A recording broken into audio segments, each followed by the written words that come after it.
Hello and welcome to hobby vlog number 193. This week I did no hobbying at all until Thursday, and I actually thought that I was going to be standing here this Sunday morning saying, well, this week I did no hobbying.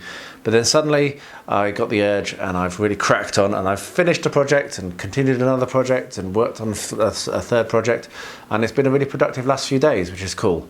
I have also done some hobbying with Rosie on the Tiger Tank, the not Lego Tiger Tank, but we haven't filmed anything at all. She wasn't in the mood for filming, and so that just didn't happen. So I will be in the next couple of videos when I'm back from Ardacon. I'm sure that we'll get the camera on and she will appear again. But yeah, we have been progressing a little bit every day. She's been having a lot of fun. She's been getting more and more involved, doing more and more of the building, which is cool, but just without the camera running. Anyway, do let me know what you think in the comments below. I really hope you enjoyed the video. Don't be shy. Tell me what you think down below. And thank you very much for watching. I really do appreciate every single one of you that watches these videos. I'll stop rambling now. I will see you at the end. Well, I've made a start on my armature for the mouse, having done nothing for days and days this week. I have a very busy day at week. It's going to be a little bit of a big mouse, but I think it's going to be okay. I'm quite happy with how it's actually working. So this at the back is the tail, and I'll snip these a bit shorter for the legs, and then this end will eventually turn out to be its arms. And then what I'm going to do is I'm going to use some either milliput or green stuff to build that out, and then paint it, and then it'll be done. It's not very easy to film, which is why I'm not going to be able to film the process, but I'm literally just got one length like this one here, which I've got on the side, and I've just started like twisting it and winding it around on itself. I've made use of some pliers as well for helping at times. I've actually cut that in half so far, so that is actually 2 sections at the moment combined, and it may end up being 3, but I might be able to get the arms out of this tail here. So I'm going to keep going, keep winding, and then I will look to get the green stuff.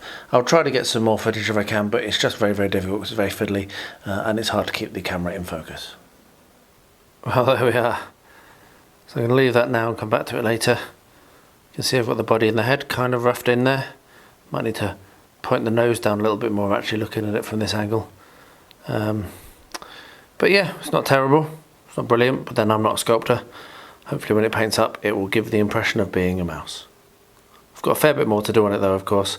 Got to do his ears, and then I'll have to paint him, but I'm not going to do the ears now because it's just a bit too delicate. I'm going to try and point that snout down a bit more. Hopefully I won't destroy it. Alright, so next thing to do on this, which I've left for literally weeks, is to paint the base. And I'm going to do that with this lovely reddy brown that I bought ages ago in Belgium when I first started this adventure. And I'm going to use that as my base colour. And then I've got a couple of shades of green, which I'm going to use in the pond area. And then it's going to be a case of starting up with the text, with the reeds and grass and what have you, and building that up so that it looks like a pond or a marsh. But the first thing is going to be just to make this, put this paint over it, and try to cover up those white bits that you can see on the edge as well, because they're a bit annoying. I should have got those really with the sand, but never mind. Can come along delicately like this and cover those up. So yeah, so I'll get the brown on, and once I've got the brown on, I'm going to then start blending in greens. I'm actually going to do it relatively wet blending technique. I think that's going to look really nice. So I'll just quickly get this painted over and I'll bring you back when I come with the green. Right then, so a couple of fun green colours to start mixing in, and this is just going to make it look a little bit kind of manky. Now I've pulled way too much green out, as you can see, onto my tray. That's one of the risks. I normally don't pour paint out when I'm working with these bottles, because that happens, but it's just one of those things. What I'm going to have to do is try to scoop it back in again, and yes, I am that tight. But we're just going to mix this all together into a kind of grungy, mungy looking mouldy mess, adding more brown in. There we are, make it look a bit disgusting. And that is that. So I'm going to try to get these greens back into the pots because that's a lot of waste there. Let that dry, and then what we'll do is we'll start to build up some textures inside where the water effect is going to go. Put some reeds and what have you. You can see here, this is where the witch is going to sit, so I'll make sure to leave that so that doesn't get in the way, and then we'll stick the witch in, and then we'll do the water effects, and then we'll do around the edge with the rest of the grass. But I'm going to save this paint now and leave that to dry. This is dried nicely, so what I'm going to do now is I'm going to start, as I said, to work on some reeds. One of the best ways to make reeds is to get an old brush that you've used the hell out of, or if you have builders around, save the brushes before they go, and you can just snip them off and then separate them out a bit, and they look really good as reeds on the end of a swampy area. So I'm going to do that a little bit, cut this brush up a bit, get some reeds out, and I'll bring you back to show what it looks like when I'm about to start sticking them in. And I'll also be using some other shop bought stuff. But why spend money when you can use a brush and then recycle it onto your hobby? So I'm going to get on with that now. Right, so I've cut a few of those, and what I'm going to do now is I'm going to start to build up this swampy area at the edge of the pond. Now I'm not entirely sure whether this is going to work. I may need to get some hot glue or super glue, because I don't think that PVA is going to give enough support. No, it's not. I thought that might be the case. So I'll get the hot glue gun in a minute and do that. What I've also done is I've picked out some nice colourful plants from Serious Play, and I'm going to stick those around, and I forgot to pick them out of the drawer.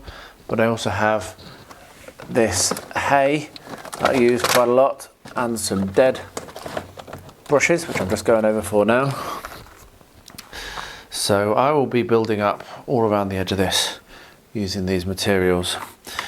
So I'll quickly do the dead brush just to show you how I put it on. I've done it a few times on the channel now, but I always use tweezers because I don't want to get the tuft stuck to me, and I always make sure that it has some PVA glue on it as well, because that will make sure you hold it in place. So I'm going to work away on this now, get the hot glue to stick these upright tufts down, and I'll bring it back and show what it looks like when it's done. Well, there we are. I'm going to leave it like that for now, come back and see how it looks when it's dried. Might add a few more, but as you can see, I've got a patch here of the bristle, old paintbrush bristle, and a bunch of patches here, and I've put some coloured bushes around and flowers just to bring some splashes of colour. And what I'm going to do next, once I'm happy with the colour, is I'm going to come along and put grass and what have you. So it won't be with the brown, it'll be green, and I may put a few more around this once I've stuck the actual witch in place. I may put some more tufts in actually in where the swampy area is going to be, but I'll do that after the witch is in so I can position it all together. So yeah, now I'm going to let it go off, let it dry, and I'll return and have a look at it a bit later on. So I've come back through, had a quick look, pretty happy with how it is looking at the moment. I'm just heating up the hot glue gun again, because what I'm going to do is I'm going to stick the frog in place, and then I've cut some more off of my used brush, and I'm going to glue those in a lump in front there. But while I wait, I've just discovered this awesome little flowering bush thing, which I think would look quite nice back here. So I'm just going to use my bradawl to make a hole to plant it in. There we are. It's a bit hard to do that, but we've got a hole. And then dip the base in PVA, which is just had a shot over there, and then slot that in. And there we are. So that's nice. So when the hot glue gun's finally heated up, I will glue her in place here, put the extra reeds here, have a think about whether I'm going to do anything else in the swamp I might put something back here actually, to be honest. And then it'll be time to start doing the clear silicone, clear bathroom sealer as my water effects, which is what I'm going to do. So yeah, we're actually getting quite close to this being finished. I'm not sure whether I'm going to do the grass before the sealer actually. I'm just thinking about it, I might. But there's still, as you can just see here, a few bits of stray hot glue which needs to be pulled off. There we are, that's better. Right, I will decide whether I'm going to do the grass or whether I'm going to do the water after she's in place. But either way, I'll bring you along for what the next step is. Well, I've had another little delivery, which is pretty cool and unexpected. I didn't realise this was coming so soon. So we'll get the packing material out of the way, and you can see this is another awesome product from the Free League. It's Dragonbane, which is a role-playing game. So also in the box, we have a cloth mat. We have an awesome picture to frame. We have the GM screen, and that's it. I didn't go overboard on this. I must admit, I did think I'd order some dice, but maybe they're coming separately. We'll have to have a look at the actual Kickstarter. But yeah, I've got quite a few role-playing games now, and so just this last couple of days I've started thinking about seeing whether Rosie, I mean she's 4, coming nearly 5, going to be 5 next year. I'm going to try to see whether she may be interested in having a bit of fun doing a little bit of role play. So it's not going to be this one, but I am going to make use of another Free League one, the One Ring, based in Middle Earth. She loves Middle Earth, she loves the films, she loves the stories. So we're going to see whether she'll get involved and maybe have a bit of fun with that, just play very fun, young, friendly games. And that might eventually grow into her being interested more in role playing, and we might be able to play a few of the other games I've got. But anyway, let's go on, let's have a look inside this, shall we? Why not? I was actually going to leave this until after Ardacon, and then I couldn't resist checking it out. So get rid of that wonderful single-use plastic, which I love so much. Let's see what's inside the box. They've not actually delivered one of these in a box before. Oh, there's the dice. There's the dice. In a box before. So this is quite interesting to me. So we've got a bunch of dice. Some cards. I can already smell the book. Smells good. This comes with standees, which is pretty awesome. It's something which a lot of people call for. This is their games catalogues. Let's see what I've got. Well, I've got that. Haven't got Blade Runner, didn't get that one. Haven't got the Walking Dead one, didn't get that one. Got the One Ring. Yep. Haven't got Coriolis. Oh, wow, they've got more stuff that I didn't even know they had. Got Verzen. This is coming, got the Mutant Zone Wars on its way. Haven't done Forbidden Lands. Haven't done Twilight. And I've got pretty much everything they've done from Tales for the Loop. So actually, there's quite a lot of theirs I've not got, which is probably not a good thing to tell me. Right, we've got the silica gel. Get rid of that. Do not want Rosie finding that by accident. We have, oh, this is quite hard to get out. This is well packed. Let's see. We have a get started. So, useful. We have the rule book. Let's give it a sniff. Their rule books are epic. They always smell superb. So here we are. This is the rule book. I might take that with me to Ardacon to read. We've got an adventure book. Yeah, I don't know what it is, but the smells are great. So this is locations and potentially a ready book campaign, maybe. I'm not totally sure. Alone in Deep Fall Breach. I think this is a solo campaign. That could be really good fun to play. Maybe I'll try and get that on camera. Here we have the paper-based map, which I've got the cloth map, as I say. So that's pretty cool. And we have a grid. It's nice of them to provide that. We have, these are the characters, I would presume. Baston Bloodjaw, Chrysanna the Bold. That's pretty cool. And oh, there's the duck one that attracted me to it. Makanda of Half Bay. Yeah, It's a duck-faced whatever. And these are the standees. So you pop these out, set them into those little uprights, and that's how you can do it. And it's a really nice way of doing it. Makes it very much easier to transport, because these could just go into a little zip bag and be carried around, and they're not miniatures that might get damaged. And also it's less plastic, which is also good. So there we are. I forgot that it came with a solo campaign. That's really awesome. I can definitely get more use out of this with the solo campaign than I can the others. So I might try to read through that and maybe try and bring that to the channel as a different types of video where I go through my a solo campaign. And as I've said, I really would like to get Rosie into maybe role playing with me, and if that happens, then of course you'll know, because I'll probably involve you in at least post game reports, if not during the game. Anyway.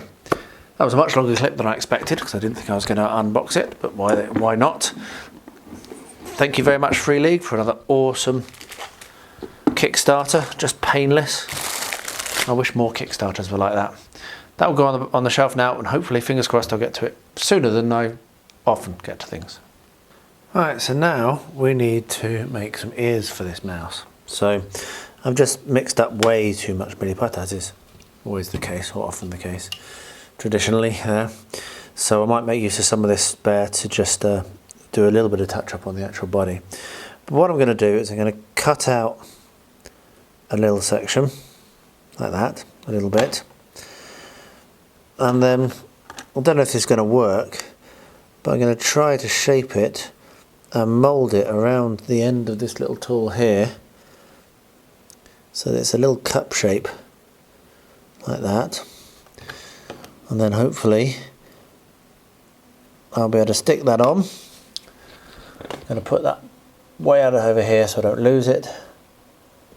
When that's dried, hopefully we'll just stick that on, and that will be able to become an ear. So I'll get the other one made in the same way, and then do a little bit of touch up on this. There's a couple of little bits I can do around his neck, fix a few things, and then when these are dry I'll stick them on with super glue, and then we'll get to the painting stage. So yeah, I'm not a great sculptor, but hopefully it'll sell the illusion.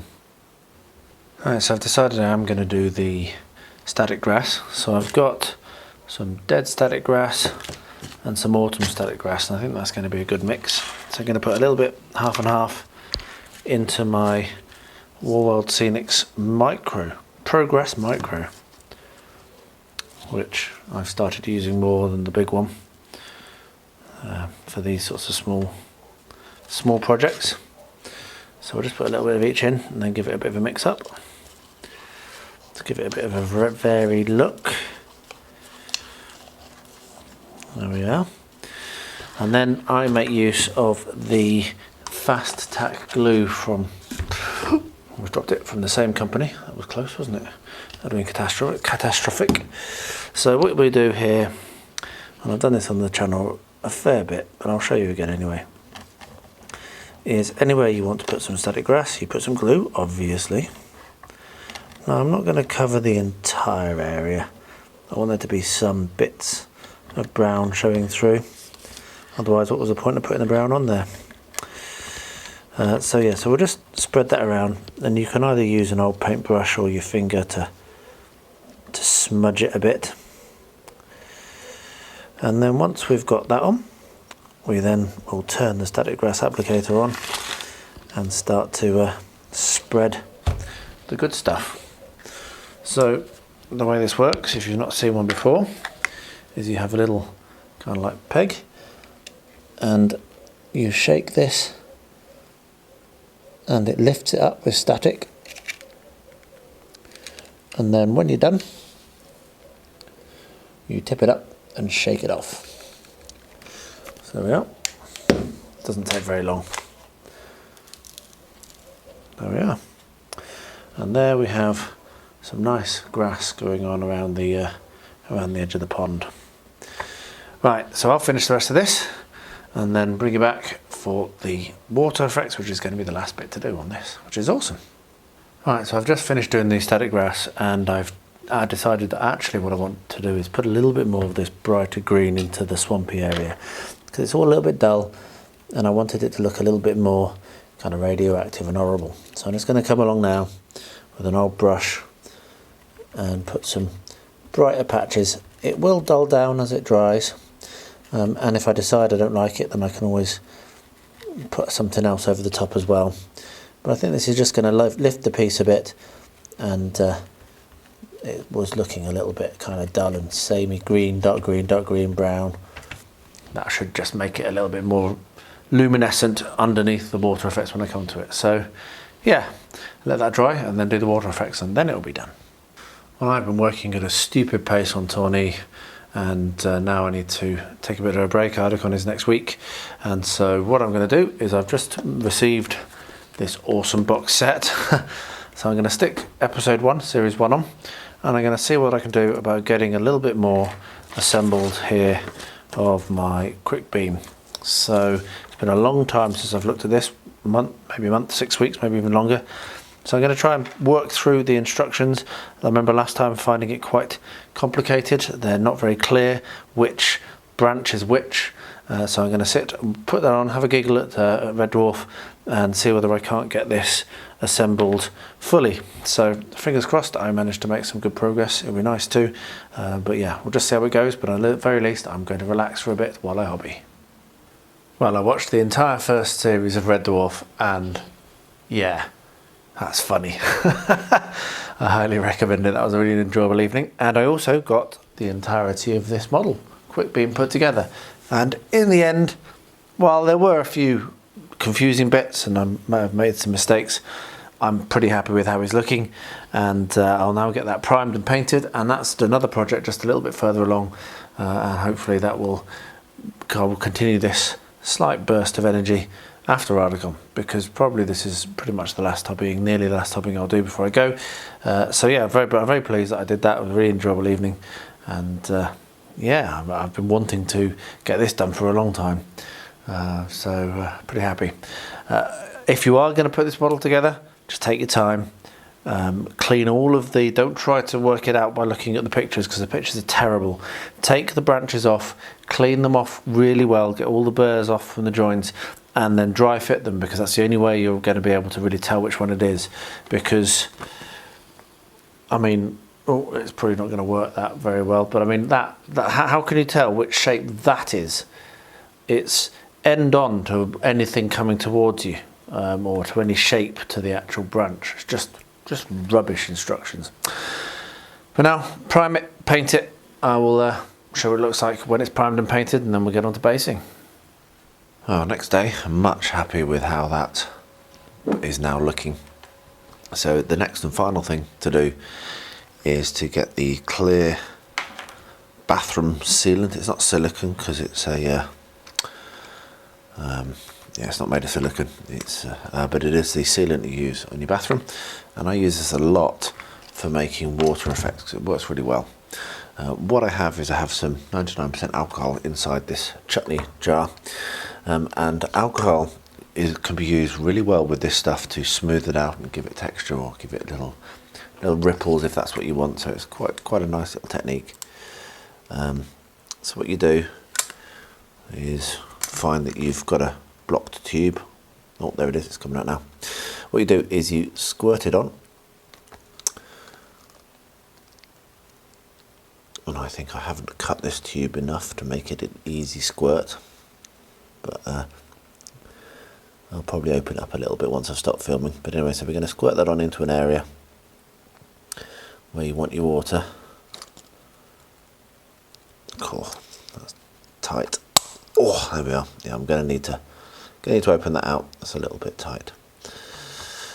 And then once you've got some on, I'll zoom in a little bit so you can see a bit better. Let's just get that camera position. There we are. What I do is I either dip my finger in the alcohol, or if you're not happy to do that, then the other alternative is to use a cocktail stick, and then just keep wetting and dipping, and you can then shove the silicone sealant around without it getting stuck to your fingers, and give it the correct shape and texture that you're looking for. and it works really well. It's a really nice little technique, just making use of materials that you can find very easily anywhere, and it doesn't involve pouring resin, which in this case wouldn't work because I've not got a dam at the back. So I'm going to carry on with this now, just doing the same thing, put up a little bit down, smooth it out, a little bit down, smooth it out, and I'll show what it looks like when I'm done. And there we have it. That didn't take too long, and I'm pretty happy with the textures I've managed to get in that. I'm not sure how well that's going to show up on camera, but in real life it's glistening and it's looking lovely. So that's that project finished. What a unlooked for bonus this week. It's been sat there for ages and ages, as have most of my projects, and I just suddenly decided I'm going to finish that before Ardacon, and I have. So I'm very, very pleased. So I'm going to put that on the shelf and enjoy looking at it. Rosie loves it as well, so she will enjoy looking at it. I really like how I've structured it with the really bright, colourful plant there and the kind of dirty, gunky, old reeds here. I think it looks really nice, and when you get down in front of it, which let me just move the camera, take the camera off the tripod, and I'll move the camera around a little bit more so you can see it from different angles. So moving to shaky cam, you can see what I mean about how I really like the composition of the piece. I'm really pleased with how it's turned out, and I'm pleased with how the water's turned out. It's not really showing up very well on camera, not that I can see anyway, but it is looking brilliant. So there we are. Witch on Toad, or Witch on Frog, whichever one you wanted to say, is done and dusted, and can now go on display. Well, there are my two ears that I've left on that rock to dry overnight, and what I'm now going to try and do, not on camera because this is going to be ridiculous, is I'm going to attempt to stick them onto his head. So there is the little mouse.